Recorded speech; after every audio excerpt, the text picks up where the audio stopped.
tonight I'm doing something a little different.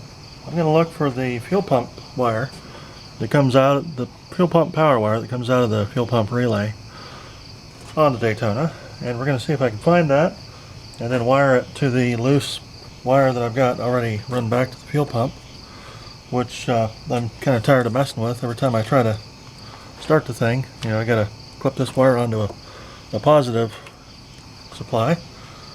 So the fuel pump relay is in here. That comes out to somewhere in this pile. It's supposed to be a dark green wire with a white tracer.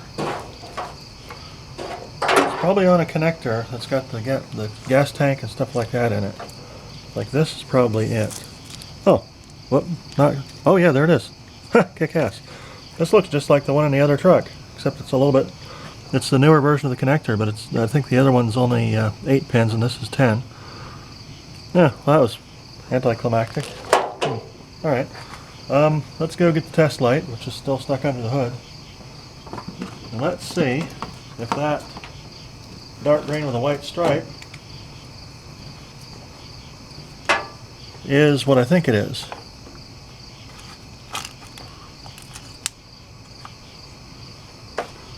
It is a wire, George. Okay, my shed on there. Like my high quality wiring here. Oh yeah, we got little wires sticking out the edge and everything. Cool. Okay, and I connected this here positive. I'm not sure what these feed, but they feed something under the hood, and I think they're important. So I connected those to the 140 amp fused side of this fuse box, so they're actually hooked up now. All right, let's see if we got juice. Stick a ground on her, and ding. Okay.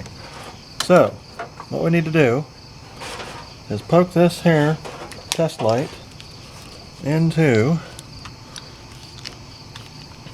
green, dark green with a white stripe. That's that. So that's this cavity here. Then we need to turn the car on, turn the key on, allegedly, which is this, and it should go on and then back off. Ding. Okay, we got it. Now the reason I'm using this instead of that other one, actually, oh, here it is. So the dark green with an orange stripe is the same one as the ignition lead that feeds the, it feeds positive battery power to all the injectors, and it also feeds the ignition coil. And it, oh, it doesn't. Huh. Why doesn't it?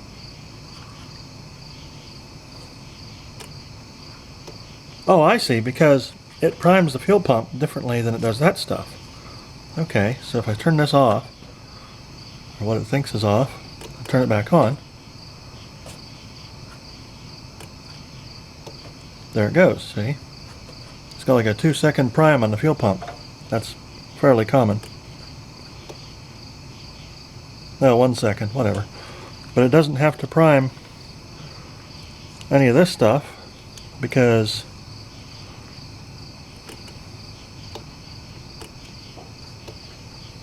it just doesn't have to. Because you don't need to prime, well, modern fuel injectors don't really need to be primed if the system's designed right, and you don't need to prime an ignition coil. Now let's see if I crank this, it should flash. Oh, maybe that's just not hooked up to anything. Well, it should be. Anyways, so here's what we'll do. How far back can I grab this? Actually, I can just, we'll just grab it right out of there. Stab that, power off, power on. Okay, there's some of the other logic I wanted to know. So if you need to prime the fuel system, like if you run out of gas, and this thing takes a little bit to prime if it runs out of gas, because it's a that's a returnless system. I wanted to see if you have to, some of these you have to wait for a while or else it won't prime it again. This one, it looks like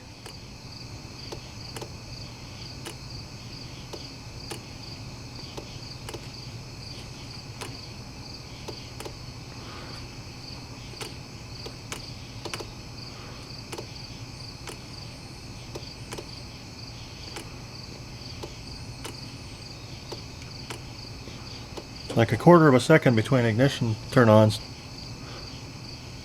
is all you need to wait before it'll prime it. So that's good.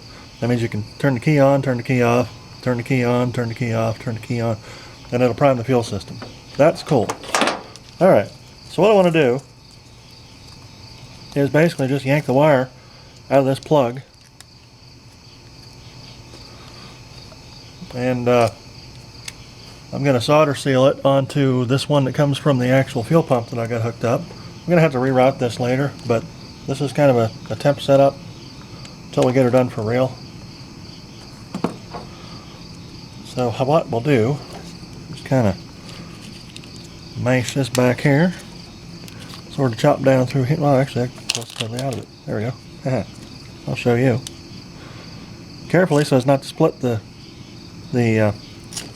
insulation on the wires and thusly ruin them, because that stupid damn salt up here will find any hole it can find in a wire, and it will go there and it will ruin your shit. Let's cut her a little farther back. There we go. Calcium chloride needs to be eliminated. But I'm going to leave a little bit of a pigtail on the plug itself, just for the sake of having a little bit of extra to work with in case we need to plug it back in. I got to go get the things. I'll be back.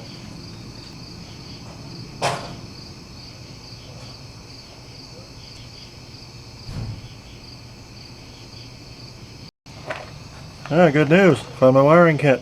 It was right where I thought I left it, in the building, on my desk, under something that I had to move to deal with somebody's contrived emergency. So, that being said, let's grab the chopulator and the torch-a-majig, and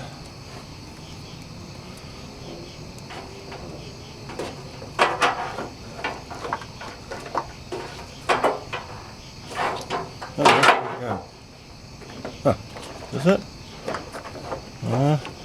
Nope, that's a different one. I wonder where that goes.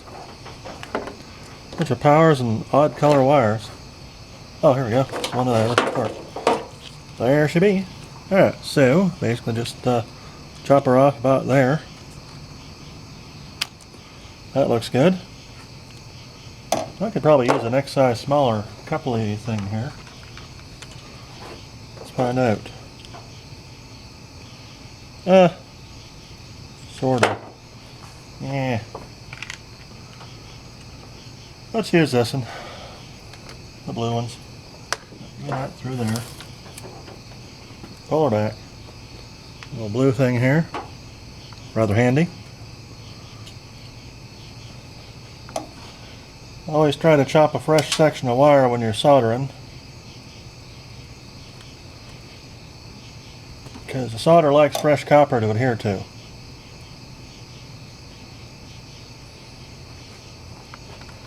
Okay. Give me this one here. Eventually I'm going to need to tear all this excess wiring out of here, because most of this doesn't go anywhere because it's for the old van that this came out of. And that hasn't existed for like 15 years or so. It goes to like headlights and stuff. And so with these bigger wires, I'm kind of buttoning them together like that. Oops, can't have that. You don't want to have any sticking out to the side or it'll puncture the heat shrink. I'm sort of buttoning them together endwise, just so that more wires make contact with more wires. And hopefully that'll get, whoops, yeah, shoot. Hopefully that'll give us a good connection. If not, we can just do it again. It's not like it's rocket surgery, but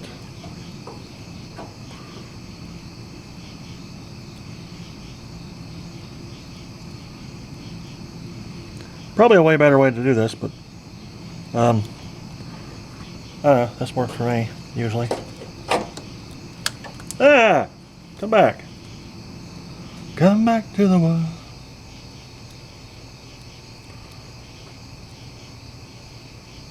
Baby, back to my world.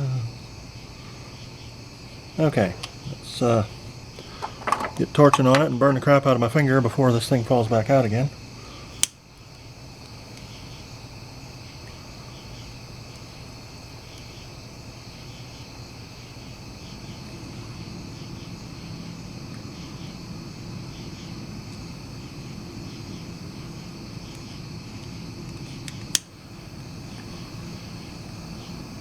I like these lighters. People look at you funny when you buy them though, because they're for, well, I mean, typically not used for soldering. They're used for certain types of activities that I do not endorse.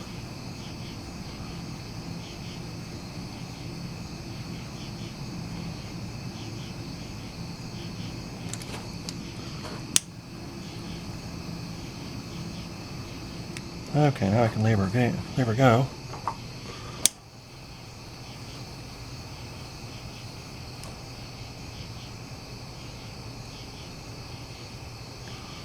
And once you start seeing the solder flowing up the wires,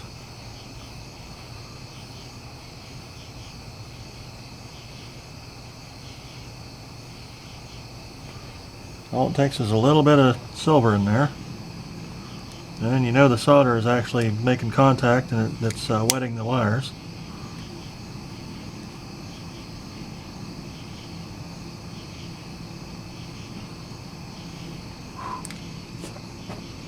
Oh, there she goes.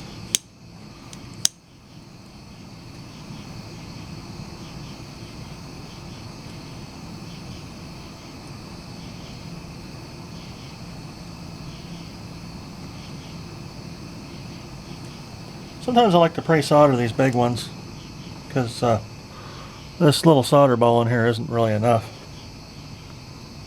And it's low melting point solder, so that's good, but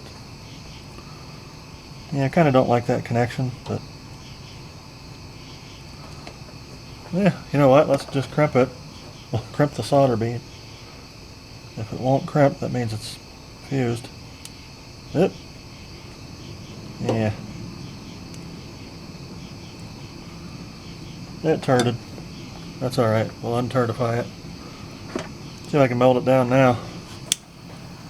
Being low melting point solder, you can melt it with a torch through plastic, which is, you know, the heat shrink. That's kind of cool. Oh, there it goes. Aha. You just got to put it in contact. It's got the flux built into it too.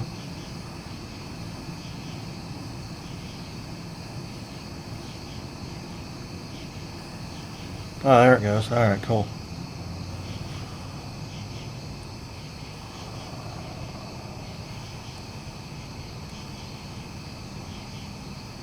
Okay, that should do it. Alright, well, I mean, I guess now, if I put this in, and then I tell it the ignition's on,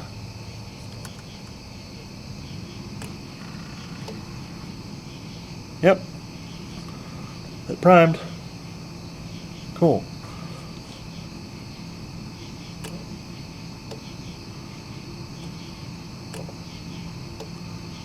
Barely hear it from here, but it's priming. Alright, cool. Well, that's it. Gonna have to manage this wiring somehow. That'll be future me's problem. Oops. I wish I could find these little kits made in USA, because they're probably better quality stuff. But this is off of Amazon. These things are awesome if you live up in the rust hell, or road salt hell, I should say. Anywhere that probably used to have a steel mill, and where it snows in the winter when they severely abuse their road de-icing chemicals. They're really nice because, well, I'll show you why they're nice. I'll show you with a nice great big one, the yellow ones, which are for like 12 to 10 gauge wire, I guess it says. So here's the yellow one, one of the big ones. Look down there, it doesn't really tell you anything. There's this, so it's this whole tube is heat shrink. Now these yellow pieces are actually adhesive, and the silver piece in the middle is the solder bead with flux. So what you do is you heat this up, make the adhesive, well, make the heat shrink, then the adhesive is a little bit higher temperature than that. The adhesive bonds to the wire and makes a nice watertight connection like that, so the stupid road salt doesn't get into your wires. You can see it's, well, if you can see it. Focus, you fuck! Nope, it won't focus. Alright. Well, let's see if I can get far enough away for it to work. Yeah, like that. And then you can see it, a little bit of silver in there where the solder melted. This solder pellet's got flux built in. It's low melting point solder. And that just melts in there and melts the wires together. I actually prefer to solder the two wires together ahead of time, but sometimes it makes them a little bigger and they don't fit through the connector anymore. But using regular leaded solder, because lead-free sucks, that usually works pretty good. Alright, so that's pretty much it. What I ought to do, well, I don't know if this wiring's any good. Most of the wiring in this car got pretty well junk from being alive for 33 years, 34. But what I was thinking about doing was using the original fuel pump wire, but it's half the size of this one, and I just don't like it. It's been under the car for too long, and it's probably gotten eaten away. That calcium chloride, besides the fact that it eats away electrical tape and other stuff, it eats the insulation of the damn wires too. It doesn't eat all the wires, but certain wires, certain types of insulation, I think the high temperature stuff is what it attacks. I'm not sure how it does it, but it seems like it attacks the insulation that's not biodegradable, not that stupid biodegradable insulation they worked on in the early 90s that ruined Mercedes. But it just destroys insulation and destroys the wire inside, and then the shit creeps up the wire, and you got to go find out where it went, how far up, chop the wire off. If you don't chop off the wire far enough up past where the calcium chloride crept into it, it's ruined up further, and it'll just keep on eating itself away, and it'll eat the new wire you put in. That's why I like these, because they're nice and sealed. Nothing gets through them unless you screw up and you pierce it. That's the one thing I wanted to mention, was that you got to be careful that none of these little wires are sticking out, because if they stick out from there, the little individual wires, they'll pierce the edge, or they'll pierce the envelope, and it'll leak, and that calcium chloride bullshit will ruin your thing. I'll tell you what, I would like to have a starter button. This here looks like it would like to be connected to the starter end of that. I need to figure out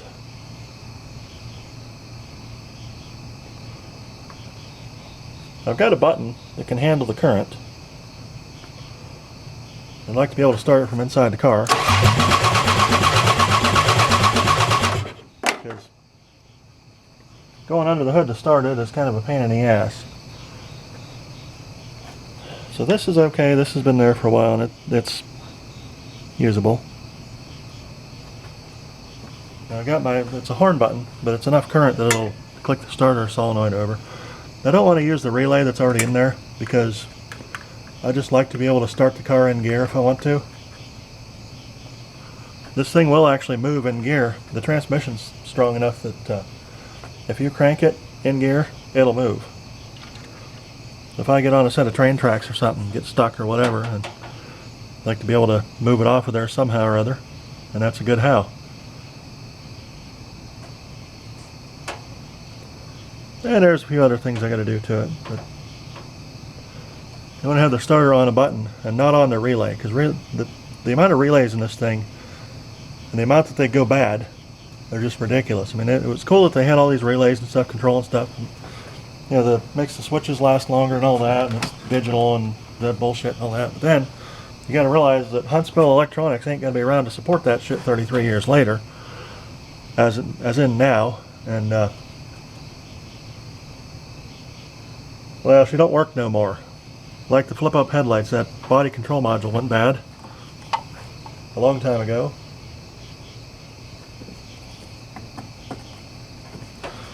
So I'm just going to build my own replacement for it, build a custom job. I think I might have shown you this before, but if I hadn't shown you this before, take a look at this. That's my ugly weld job on the thermostat housing. I had to shorten it, and with the help available, I didn't have time to screw around and go buy one off, a shorter one off Amazon and see if it fits. So I just chopped it twice and welded once. Then I had to grind a little bit because I added a little lip on there, and I couldn't quite get to the bolt. It doesn't leak though. It's leaking somewhere, but it doesn't leak there. So that's good. Well, it might not be leaking. Maybe it's just, I don't know. Yeah, whatever. 16 psi, I think that's right. If it ain't, we'll get a new one. I gotta work on this. I don't want this rubbing. Maybe make this hair shorter and this longer so it goes out and then around. And the one down below rubs on the steering gear. I need to find a little bit easier way to do, a little bit better way to do that. Might just be able to make it a little bit shorter. But the good news is, this don't leak, and that's got that Chevy rubber seal in it, not the stupid paper Chrysler crap one that leaks no matter what you do, because there's no way you can ever get those two surfaces flat. It even sucks from the factory. Hooray! Alright, well, I guess that's enough. I'll see you later.